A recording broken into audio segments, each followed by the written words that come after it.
Hello, Life Church. Today we're looking at Acts chapter 22, verses 1 to 11. The scene is set in Jerusalem where Paul had been arrested. Bear in mind that Paul had been told by a prophetic word that when he goes to Jerusalem, he was going to be arrested and bound, but he still went because he believed that God had a mandate for him. And so in the preceding chapter, we find that the crowd was baying for his blood. It was an angry mob, and I think they had a wrong preconceived idea of who he was. So Paul sets the scene in the beginning of chapter 22 by saying, I am one of you.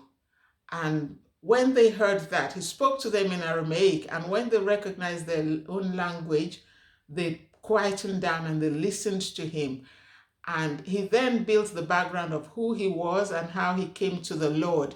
And this is the bit that I want to emphasize on today. He found a common ground with them, and then he was able to tell them his story. When we're trying to tell people about the Lord, it's good for us to establish a common ground with that person. There's always a common ground. To start with, we're all human beings. That's a common ground enough. There's always a common ground with somebody. And then he told them the story of his salvation.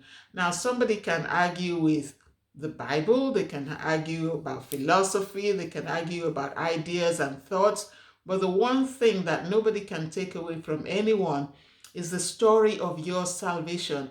And I find that telling the story of how you came to know the Lord is always very impactful.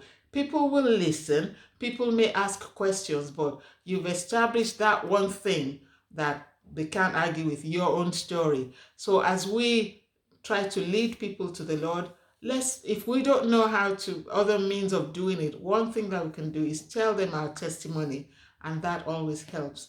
Have a good day, everyone.